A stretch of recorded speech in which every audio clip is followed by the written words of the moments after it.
Sous le ciel crépusculaire d'Abidjan, les télévisions captivèrent des millions d'Ivoiriens. Le président Alassane Ouattara, regard perçant, s'adressa à la nation d'une voix grave mais assurée.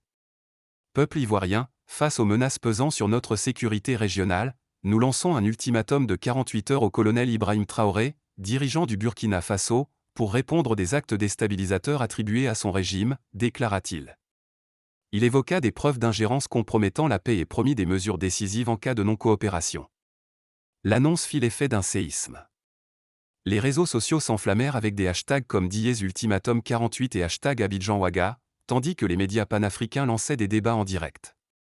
À Ouagadougou, dans une salle militaire austère, le colonel Ibrahim Traoré, 35 ans, visionna le discours, entouré de ses généraux. Son calme glacial surprit. Pas de panique, ordonna-t-il. Renforcez les frontières, contactez nos alliés au Mali et au Niger, mais restez discrets.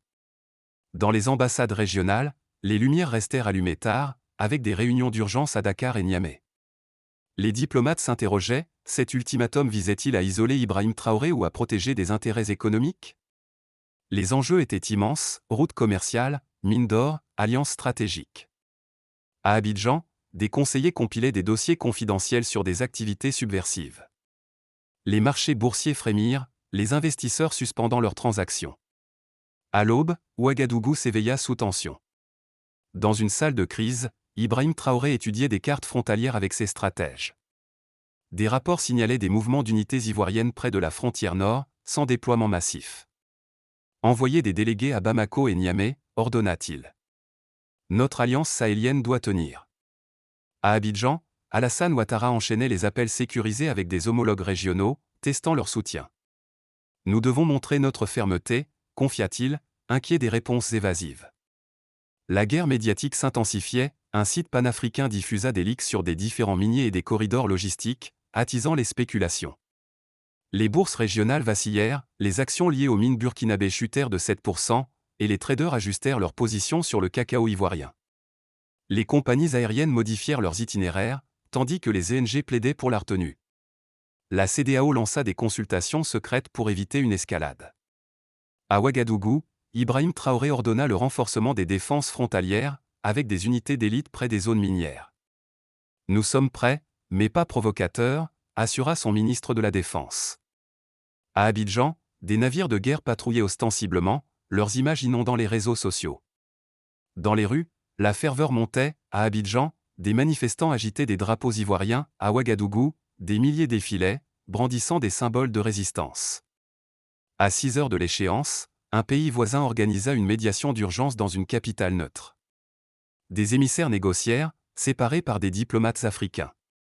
Un document fuité révéla des tractations sur l'exploitation de gisements frontaliers, suggérant que l'ultimatum masquait une bataille pour les ressources. Un incident maritime, un navire burkinabé retenu par la Côte d'Ivoire a failli tout faire basculer, mais Ibrahim Traoré proposa une réunion régionale. À l'expiration des 48 heures, Alassane Ouattara annonça des sanctions économiques ciblées, restrictions commerciales, gel d'actifs, surveillance renforcée des frontières. La Côte d'Ivoire choisit le dialogue africain, affirma-t-il. À Ouagadougou, Ibrahim Traoré revendiqua une victoire symbolique, dévoilant des accords de défense avec des alliés sahéliens. Les deux leaders tirèrent parti de l'issue, Alassane Ouattara comme garant de l'ordre, Ibrahim Traoré comme champion de la souveraineté. Dans les mois suivants, une organisation régionale lança un audit des contrats miniers, visant un partage équitable. Des accords secrets redessinèrent les alliances, renforçant les blocs sécuritaires. La crise révéla les fragilités régionales mais ouvrit un dialogue transparent.